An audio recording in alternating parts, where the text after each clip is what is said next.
요게 시작한 이유는 언met 니즈에서 의료기기를 개발하는데, 제가 찾은 바 어느 모든 교과서에 의료기기 개발은 언met 니즈부터 시작한다고 되어 있습니다. 근데 언met 니즈를 조금 찾아보면 이 자체가 데피니션이 없는 굉장히 모호한 텀이에요. 그리고 매우 하고요. 그리고 그렇다 보니 그 모든 사람이 자기의 경험에 비추어 언met 니즈를 느끼고 그것에 대해서 제기를 하게 되고요. 그렇다 보니 그 모든 것이 다 아주 시장에서 그 밸류가 있는 언met 니즈는 아니다라고 하는 이제 요 브리검 앤 워먼스 호스피털의 그 하나의 아티클이 실려 있어서 제가 따왔고요. 근데 언met 니즈에서부터 시작을 의료기기 개발이 시작하는데 우리가 분석한 바는 언met 니즈에서 시작하는 게 틀리다는 게 아니라 언met 니즈에서 시작하는데 과연 언met 니즈를 충족했다고 임상 현장에서 언met 니즈 충족돼서 제품을 선택하느냐라는 관점을 본 거죠. 근데 그렇지 않다. 임상에서는 언met 니즈가 반영돼서 의료기기가 개선되는 것이고 그 개선된 제품을 가지고 무엇을 가지고 보냐면 진료에 필요한 거냐, 그 다음에 과학적으로 충분히 검증됐냐, 이것이 확인되어야 이제 우리는 선택을 한다. 그게 그 내셔널 레벨에 반영되어 있는 게 우리나라의 신의료기술 평가고 각 기관에서도 다 검증하고서 이제 검토하시고서 구입을 한다. 그래서 결국은 이 사이에 갭이 있다. 이게 이제 제가 우리 관점에서 관찰하는 이제 데스밸리가 되겠다라고 생각을 했고요. 그래서 그 언met 니즈에서 이 인텐디드 유즈로 연결고리가 없다 보니까 결국은 언met 니즈에만 천착하고 그것을 구현하는 기술에 천착하는 그 테크놀로지 중심의 개발. 그래서 개발은 굉장히 아름다운데 쓸모는 없는 이런 것들이 자꾸 발생하게 되더라라고 하는 것입니다. 그래서 지금 말씀드릴 요 템플릿은 요 언met 니즈와 인텐디드 유즈 사이를 로지컬하게 연결시켜주는 하나의 도구로 생각을 해주시면 될 것 같습니다.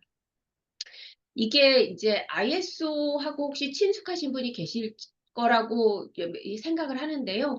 13485가 GMP 기준이고 14971이 리스크 매니지먼트 기준이고 1415가 우리 임상시험 있잖아요. 의료기기 임상시험. 20916은 체외진단 의료기기 임상시험의 표준들입니다. 이 표준은 각 국가의 그 의료기기 허가 레귤레이션에 거의 다 반영이 돼 있다라고 보시면 됩니다. 근데 여기를 샅샅이 찾았으나 역시 여기도 언met 니즈라는 단어 자체가 존재하지 않고요. 대신에 존재하는 것은 인텐디드 유즈입니다. 인텐디드 유즈에 따라서 디자인해라. 성능 요건 꺼집어내라. 라고 하는 것이고 14971은 인텐디드 유즈를 기초로 해서 해저드 요소들을 다 끄집어내라 라고 하는 거고 14155에서도 역시 인텐디드 유즈에 따라서 디자인되고 그 다음에 컨클루전은 그거에 따라서 서술되어야 한다. 20916도 마찬가지입니다. 그래서 이렇게 결국은 언met 니즈가 인텐디드 유즈로 이렇게 만들어져서 설계돼서 인텐디드 유즈가 디자인, 그 의료기기 디자인부터 이제 반영되어야 한다라는 얘기고요. 요거는 제가 최근에 지금 이제 GMP 만드는 그 ISO 그룹하고 하는 일인데 의료기기 GMP 기준이 지금 이제 그 인텐디드 유즈를 강화하는 방향성으로 가고 있습니다. 그래서 지금 이 ISO 13485 핸드북이 월드와이드 뭐랄까요? 그 제일 많이 팔리는 책이거든요. 제일 많이 팔리는 책인데 여기에서 7.3.3의 그 인텐디드 유즈를 디벨롭먼트 인풋에 넣어야 한다라는 얘기가 나오는데 요게 그전판이에요. 10몇 년에 만들어진, 17년, 18년쯤 만들어진 판인데, 여기에는 지금 겨우 한 페이지 정도의 분량이 배정되어 있었다면, 지금 현재 어떻게 되고 있냐면은, 지금 하나, 둘, 셋, 넷, 다섯 페이지, 현재 버전 워킹 드래프트인데 5페이지 버전이고요.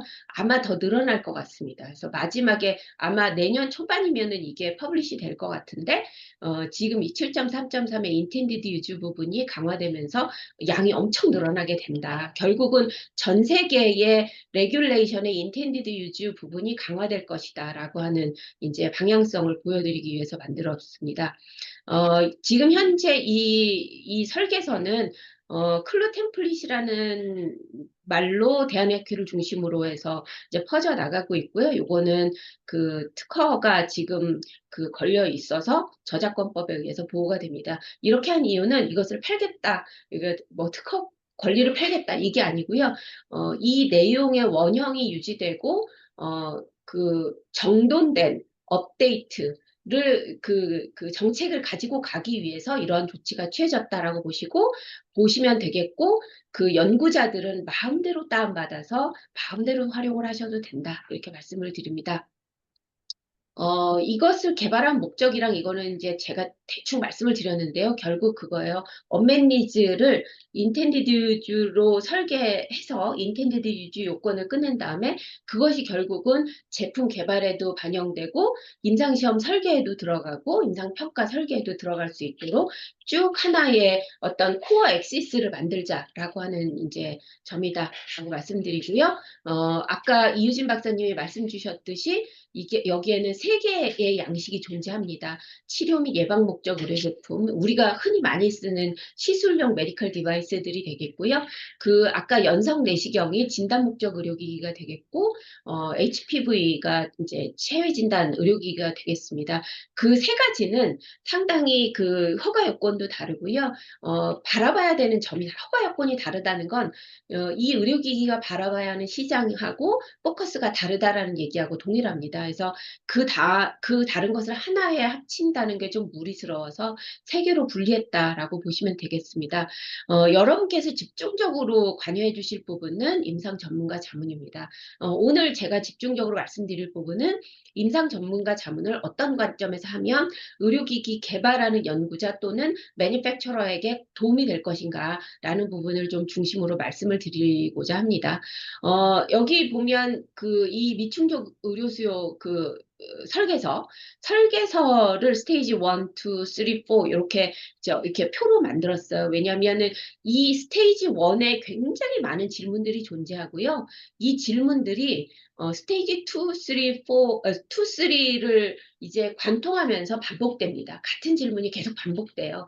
근데 같은 질문을 반복하는 데는 이유가 있죠. 단계를 지나면서 바뀌는 게 있어야 해요. 그래서 바뀌는 게 있어야 하는데 거기에서 가장 중요한 단계는 스테이지 2입니다. 여기에 스테이지 1을 쭉 읽어보시면 의료기기와 친숙하신 분이 아니면 알아듣기 힘든 말이 많습니다. 그거는 다 빠지고요. 스테이지 2에서는 이제 임상 전문가로서 해줄 이야기만 뽑아서 여기에 좀 실어 놓았습니다. 관련돼서 우리가 지금 여기 이 스테이지 1에도 개발팀이 어떤 대상군에게 이것을 적용하길 원하느냐라고 아까 시야 관련 의료기기면 관련된 프로블럼이 있는 질환명이 쭉 나오겠죠. 그 다음에 연성 내시경이면 연성 내시경을 이용해야 할 환자군이 쭉 나올 겁니다. 근데 그게 아주 질환명, 스토막 캔서면 스토막 캔서인데 스토막 캔서의 서브그룹까지 규정될 수도 있을 거고 아니면 내시경이 필요한 거는 꼭 스토막 캔서만은 아니니까 쭉 여러 가지가 합쳐진 뭐 내시경을 필요로 하는 내시경 치수를 필요로 하는 또는 내시경 진단을 필요로 하는 이렇게 아주 크루드하게 그 이제 대상군이 설정될 수도 있을 거예요. 그 다양성은 여러분께서 이제 결정하시는 부분이고요.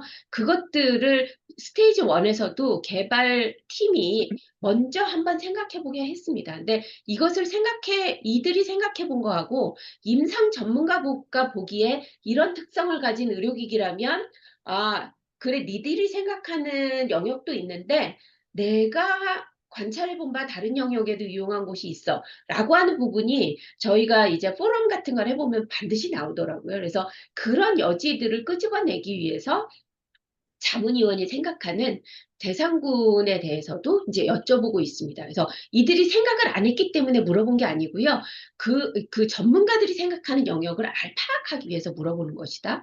그 다음에 이제 이들의 중증도 동반질환 상태 이런 것들은 이게 필요할 수도 있고 안 필요할 수도 있어요. 연성 내시경도 이게 이제 만약에 연성 내시경이 아닌 것과 비교해서 우위를 가지고 갈 수 있는 시장부터 들어가겠다라고 하면 거기에 포커싱해서 우리가 대상군의 구체적 임상 상황을 규정하면 되는 거거든요.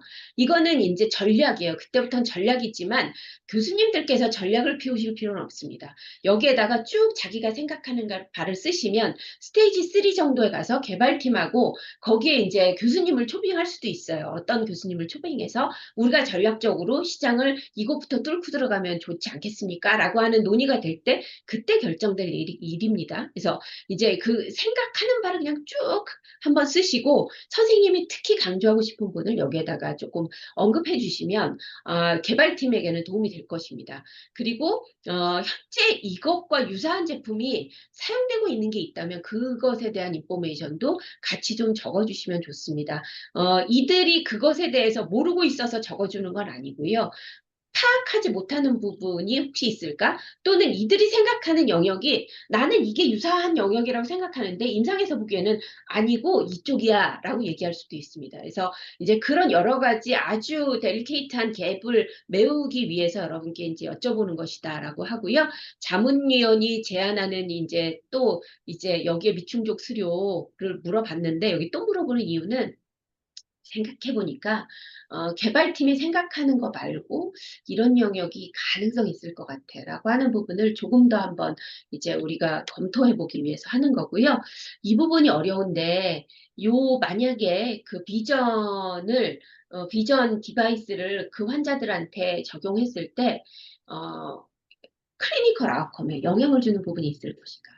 클리니컬 아웃컴도요, 굉장히 많아요. 여기 임상진료의식 개발해 보신 분이 있으시니까요. 임상진료의식 개발할 때 클리니컬 아웃컴을, 크리티컬 아웃컴, 임포턴트 아웃컴, 이렇게 막 꺼내잖아요. 그죠? 이제 그리고 되게 아웃컴, 개발할 때, CPG 하나 개발할 때 아웃컴이 10개, 11개, 막 20개도 나오고 막 이러잖아요.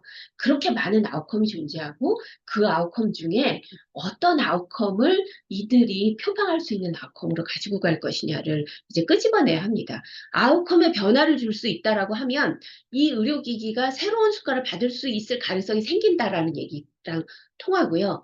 아웃컴에 변화가 없다라고 하면 기존 수가에 있는 것에서 그 수가를 이제 인용받아야 한다. 이 얘기하고 이제 통한다라고 보시면 됩니다. 그래서 이 부분도 결국 이게 임상 결과에 영향이 있을 것이다라고 교수님이 제기를 하셔도 전략적으로 시장에 들어가는 회사 입장에서는 없습니다라고 얘기하고 기존의 수가 받고 들어갈 수도 있습니다. 많은 회사들이 그렇게 하고 들어옵니다. 근데 나중에 임상 클리니컬 아웃컴 증명해서 새로운 수가 주십시오 했을 때 그것 뚫기 또 쉽지 않은 경우도 존재하긴 합니다. 그래서 전략적으로 굉장히 중요한 부분이다라고 전체적으로 한번 말씀드렸고요. 여러분께서 주셔야 하는 의견은 이런 영역에 있다. 진단 목적 기기도 마찬가지의 영역에서 이제 얘기를 줍니다.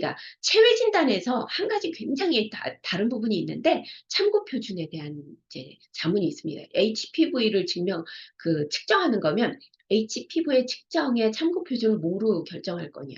또는 여기서 포커스가 나는 지금 이 기기를 아까 듣고 나서 모르겠는데 이게 포커스가 HPV 지노타입을 측정하는 거냐? 아니면 HPV 지노타입이 아니라 스펌의 모틸리티냐? 이거에 따라서 어떤 것이 이것의 핵심 지표가 되겠느냐, 핵심 측정 지표가 되겠느냐라고 하는 것에 따라서 좀 많이 달라질 것 같아요. 많이 달라질 것 같습니다. 그래서 이거는 되게 논의점이 많은 것 같고 이 두 가지 중에 어떤 것을 하느냐에 따라서 참고 표준은 달라지게 됩니다. 그래서 이것도 임상의사 선생님들이 이 의료기기가 표방하는 사용 목적에 이게 이제 어, 목적하는 바 있잖아요. 아까 우리 이유진 박사님이 난임 관련해서 스펌의 모빌리티 관련해서 뭐 이런 얘기를 하셨단 말이에요. 그 얘기를 하는 거면, 이야, 이거 정말 어려운 얘기다. 이거 굉장히 어려운 얘기다라는 생각이 들었고, 혹시 이제 체외 진단 관련해서 혹시 헷갈리는 부분 있으시면 저한테 항상 연락 주십시오. 이승주 교수님 제 연락처 잘 알고 계시니까 연락 주시면 같이 논의에 좀 참여해 드릴 수 있도록 하겠습니다. 그래서 그런 부분에 대해서 얘기를 좀 주셔야 합니다. 그래서 스테이지 1, 2, 3, 4에 걸쳐서 쭉 이제 어떤 스토리가 쭉 이어지도록 되어 있습니다. 이제 스테이지 4에서 이게 인텐디드 유즈의 요건들을 제가 이제 저희가 우리 어떤 구조화된 표로 만들어서 이 안을 채울 수 있도록 했거든요. 이 안을 채우는 내용은 스테이지 1, 2, 3를 통해서 3에서 결정된 내용이 이 안쪽으로 들어가도록 만들었습니다. 그래서 그것에 연결되는 얼개가 바로 이거랑 비슷하다라고 보시면 되고요. 이제 조금 좀 올 연말이면 KS 표준도 요걸로 나올 텐데 KS 표준에도 이렇게 이제 그 연결표를 다 만들어 두었습니다. 이렇게 생각을 하시면 되겠고요. 제일 중요한 건 질문이 반복되는데 내용은 진화해야 한다. 카피 앤 페이스트는 절대 안 된답니다. 왜냐하면 내 생각을 솔직히 줘야 합니다. 할 말이 없으면 할 말이 없다라고도 쓰셔야 합니다. not applicable 하는 것 되게 많아요. 예를 들어서 미충족 수요 부분에 대상자 측면에선 있는데 사용자한테서 얻을 수 있는 뭐 어메니지가 없어. 그러면은 not applicable이잖아요. NA 쓰시면 됩니다. 그래서 이제 그렇게 이제 활용을 하시면 되겠고요. 요 클루 템플릿의 원문은 저 JKMS에 이제 작년에 이미 올라가 있습니다. 그래서 여기에서 그 다운로드 PDF 버전으로 다운로드 받으실 수 있고요. 영문으로 되어 있습니다. 근데 저는 제가 보기에는 한국말보다 영문이 좀 더 쉬운 것 같기도 해요. 그래서 그렇습니다. 요런 방식으로 이제 올라가 있습니다. 이것이 뭐 이미지, 시제품의 이미지가 들어갈 수도 있고요. 아니면은 뭔가 설명이 들어갈 수도 있는데, 의료기기를 어떻게 사용해야 될지, 어떻게 생겼는지 등등, 어떻게 구해갈지 등등, 이들이 생각하는 바가 여기 들어가게 되겠고요. 품목에 대한, 이것도 원하는, 목표하는 품목입니다. 네, 목표하는 품목에 따라서 이 의료기기의 뭐죠? 허가를 위해서 해야 되는 일의 분량이 많이 달라지거든요. 뎁스가 달라지고 하기 때문에 이제 이렇게 되겠고요. 우리나라에서는 특이하게 또 그 품목분류표라는 시스템이 있어요. 그 기존의 품목분류가 이미 되어 있고 그 품목분류는 사용 목적 그 텍스트를 가지고 있습니다. 그래서 그 텍스트의 범주에 들어가냐, 들어가지 않으면 새로운 사용 목적의 품목분류를 받아야 되는 문제가 또 생깁니다. 그러면 또 굉장히 업무가 어마어마해진다. 그래서 이제 그것을 처음부터 디자인할 때부터 그 세우고 들어가야 하기 때문에 이제 스테이지 1에서부터 이제 개발자들에게 물어보고 있는 부분이고요. 그 의료기기 적용 형태 여기에서 일회용이냐, 침습하는 거냐, 적용 기간은 얼마냐, 각각의 정의는 다 여기 써 있고요. 이것을 물어보는 이유도 이게 등급에 영향을 주고요. 그 다음에 이제 우리가 그 허가에 들어가는 밸리데이션, 베리피케이션에 들어가는 각종 요소들의 그 컴플렉시티 뎁스에 다 영향을 주기 때문에 이제 물어보게 되고요. 사용 방법은 전문가용이냐 일반 사용자냐. 일반 사용자면 쉬울 것 같은데 일반 사용자가 더 어렵습니다. 의료기기 허가 받기는 더 어렵다. 시장은 큰데 어렵습니다. 시장이 크기가 커지면 허가는 어려워진다. 이렇게 보시면 되겠고요. 아까 치료 및 예방 목적 의료기기는 임상의사들이 친숙한 것들이기 때문에 크게 문제는 없을 거라고 생각해요. 그래서 여기에 자문위원회에서 보면 자문위원 소속기관 진료과목 세부 전문 이렇게 써 있고요. 주 진료 영역 자문일자 이렇게 써 있어요. 이게 뭐냐면 제가 관찰한 반대 같은 전문 영역을 하시더라도 삼성서울병원 국립재활원 그다음에 저 제주의료원은 상당히 다른 경험을 가지고 계세요. 상당히 다른 경험치를 가지고 계셔요. 왜냐하면 환자군이 너무 다르시더라고요. 그래서 환자군이 다른 환자군 뭐 이런 것들 때문에 다른 경험치가 있기 때문에 그 부분을 다 이제 그 각각을 이제 뭐 레프레젠팅 할 수 있는 교수님들을 다 만났느냐라는 부분을 그 의료기 개발자가 파악할 수 있도록 하기 위해서 이런 부분들이 이제 들어가 있다라고 보시면 됩니다. 그래서 이 부분도 꼭 써주시면 감사하겠습니다. 그리고 자문위원이 제안하는 대상군은 어떤 쪽이 괜찮을 것 같다. 그다음에 구체적인 임상 상황. 이거는 쓸 필요가 있을 수도 있고 없을 수도 있습니다. 이제 하여튼 이거는 좀 있고요. 이건 보시면 보이는 대로 이제 뭐 생각하면 쓰시면 되겠고 밑에 어떤 경우에 요 부분을 쓰시면 됩니다. 해당하지 않으면 not applicable을 쓰시면 됩니다. 그다음에 현재 의료 현장에서 대상군에게 적용되고 있는 의료 제품 또는 의료 행위. 요게 이제 의료 제품이 없다면 만약에 의료기기가 없고 약으로 되고 있다면 또는 어떤 다른 바이오 피드백 같은 것들로 아니 뭐 다른 것들이 아니면 뭐 재활치료 사람이 하는 재활치료 이런 것들로 진행이 되고 있다면 그런 것들을 쓰셔야 합니다. 왜냐하면 이 의료기기는 나중에 허가를 받을 때에 무엇과 비교해서 얘를 대체하고 들어갈 건데 얘와 맞먹는 또는 얘보다 우수한 성능을 낸다라고 하는 것을 제시해야 신의료기술 평가가 통과가 가능합니다. 그래서 이제 그런 부분을 처음부터 이제 계획을 세우고 들어가기 위해서 어떤 제품들이 이제 의료 현장에서 이제 사용되고 있고 만약에 이런 형태의 의료기를 사용한다면 무엇이 개선되는 부분이라고 생각되는지 이런 부분을 이제 좀 적어주시면 되겠습니다. 자문위원이 제안하는 미충족술은 아까도 말씀드렸듯이 이제 여기에 이제 우리 회사에서 회사 또는 개발자가 간략하게 이런 얘기들을 할 텐데 자문위원이 생각하기에 이제 대상자 환자 측면에서는 이런 관점에서 원맨이 있다. 사용자 측면에서도 니네 생각 못했는데 사용자 측면에서 이런 이점을 얻을 수 있다. 또는 의료기관 측면에서는 전기 들먹더라. 크기가 작다. 아니면은 환자의 뭐 예를 들어서 시야 뭐 이거면 환자 가지고서 훈련시켜가지고 집에까지 보낼 수 있잖아요. 그래서 그 치료의 컨티뉴이티를 계속 유지할 수 있다라든가 뭐 이런 여러 가지 얘기들을 이제 여러모로 써주실 수가 있습니다. 시스템 이슈는 많이 쓰는 게 종교 얘기, 뭐 사회적인 컬처럴한 배리어 얘기, 아니면은 제도, 뭐 의료보험 얘기, 뭐 이런 것들에 대해 측면에서 언맨니즈에 대해서 이제 써주시면 된다라고 하는 거고요. 이충족 의료수의 해결에 따른 임상 결과 영향 아까도 말씀드렸지만 이거는 선생님은 있는 대로 써주시면 됩니다. 영향이 예상이 되면 영향이 있다고 예상된다라고 써주시면 됩니다. 전략적이실 필요가 없습니다. 영향이 없을 것으로 예상은 나중에 회사에서 선택하면 되는 것이고요. 영향이 있을 것으로 예상이 된다면 그러면 아웃컴에 영향이 있다면 아웃컴을 에비던스를 만들어내야 되잖아요. 처음에 디자인할 때부터 이 에비던스 만들기 위한 이제 디자인을 짜야 되거든요. 많은 경우에 의료기기의 경우에 RCT 불가능한 거 아시죠?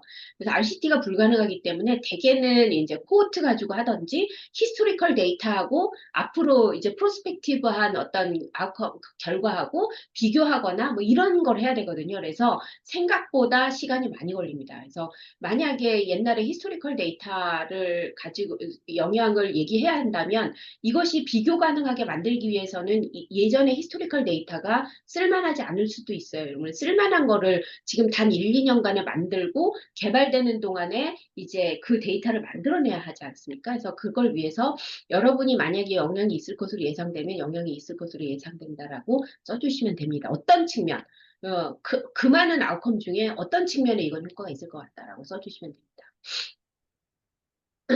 이게 이제 진단 목적인데요. 진단 목적에서는 뭘 하나 더 생각을 하셔야 되냐면 이 검사가 어떤 역할로 들어갈 거냐라고 하는 겁니다. 그래서 검사가 도입될 때는 기존에 뭔가가 있어요. 그 검사가 안 되고 있던 거 아니에요. 예를 들어서 내시경이 안 되고 있던 거 아니잖아요. 안 되고 있던 거 아니면 기존에 쓰고 있는 내시경을 완전히 대체할 수 있냐라고 하는 부분. 완전히 대체할 수 있다면 뭐 임상 시험도 쉽고 비교 가능하다라고 하는 임상시험 데이터만 내면 되잖아요. 그 다음에 이게 이제 퍼포먼스가, 이것의 그 퍼포먼스가 기존 것과 동일하다. 그 다음에 그 애드버스 이벤트 측면에서도 나쁘지 않다. 뭐 이런 것만 증명하면 되잖아요. 근데 만약에 이제, 체외 진단의 경우가 굉장히 복잡해지고, 그러는데 만약에 이게 이제, 어, 사전 선별로 들어간다. 사전 선별로 들어가거나, 어, 한다 그러면은 엄청 스터디의 규모가 어마어마하게 커지고 증명해야 될 게 어마어마하게 많아지고 클리니컬 패스웨이를 이제 바꾸는 일이기 때문에 그렇습니다. 근데 클리니컬 패스웨이를 여기서 말씀을 드릴 수는 없고 그거는 이제 나중에 언제 CPG 쪽에서는 제가 많이 말씀드렸던 얘기인데 이제 그런 부분과 관련지어서 영향이 있기 때문에 이게 기존의 걸 대체할 거냐 아니면 기존 검사하고 그 다음 단계에 들어가서 기존에 검사한 환자군의 컨펌에 사용될 거냐 아니면은 기존의 어떤 상태를 계속 모니터링하는 데 사용할 거냐. 기존 상태가 있어요. 이 모니터링하는 데 사용할 거냐. 이런 것들을 좀 적어주시면 된다라고 하는 부분이고요. 병행은 역시 여기 써 있어요. 그냥 기존 검사하고 같이 쓰게 될 거냐. 그럼 기존 검사하고 같이 썼을 때 이점이 증명이 돼야 되거든요. 그러면은 기존 검사하고 같이 썼을 때 제일 밸류가 높을 것 같다. 그러면은 그 이점을 어떻게 증명할지를 이제 회사에서 고민할 것이기 때문에 이 부분은 어떤 부분에 이게 임상에 들어오면 쓰임이 있을지를 한번 이제 생각해 봐 주시면 되겠습니다. 진단 목적 의료기기에서 아까 말씀드렸듯이 현재 어떤 의료기기가 사용되고 있는지 이제 그 종류들을 쭉 써주시면 되겠고요.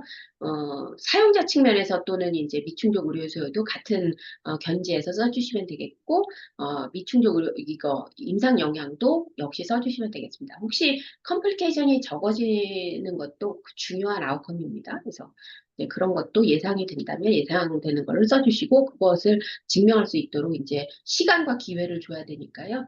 그렇습니다. 그 다음에, 예. 그 다음에, 체외 진단, 검사 역할도 아까 앞에 말씀드린 것과 동일하고요. 제가 보기에는 지금 검사는 굉장히 복잡해 보입니다. 논의해 주시면 같이 생각을 좀 해보도록 하겠습니다. 그 다음에 검사 기기에서는, 체외 진단 검사는 양성, 음성, 또는 질환이 있다 없다. 양이면은 양도 스레숄드가 있죠. 그죠? 양으로 측정, 정량 측정이어도. 그러면 그거는 결국 어, 트루 포지티브, 펄스 포지티브가 나뉜다는 얘기예요. 그러면은 그 각각에 따라서 예상되는 임상 영향을 좀 여기다가 적어 주셔야 합니다. 만약, 예. 이거는 이제 어떤 목적, 이게 주 목적이 무엇이냐에 따라서 주 목적에 트루 포지티브면 좋겠지만 트루 네가티브도 좋겠지만 펄스 포지티브면 예상되는 영향. 대개는 펄스 포지티브면 되게 영향이 문제가 되는 거는 이제 다음 검사 또 해야 되고 돈이 더 들어가고 치료 이상한 거 치료받고 또는 소셜 스티그마가 또 문제가 되기도 하고 그런 게 있고요. 위음성이면은 치료 기회가 없어지기 때문에 큰 문제에 빠지게 되고요. 코비드 19 때는 위음성은 이제 이게 엄청 질환의 확산으로 이어지기 때문에 예, 그런 영향들에 대해서 여러분께서 좀 써주시면 됩니다. 검사의 종류에 따라 다 달라지게 되겠고요. 이거는 이게 체외 진단의 경우에 이제 이것을 했을 때의 임상, 어, 그, 체, 영향이 있을 거냐, 어, 상당히 어렵잖아요. 어렵잖아요. 그런 경우에는 이제 체외 진단 검사의 경우에는 진단의 정확도가 올라갈 거냐 말 거냐. 정확도가 올라가면 결국 그러니까 좋은 치료를 받는 경우가 많아지게 되겠고, 현재의 최선의 치료를 한다면, 전체적인 아웃컴은 좋아지게 될 것이다. 이런 이제 얼개가 가능하기 때문에 진단의 정확도 측면에서 말씀해 주시면 될 것 같습니다.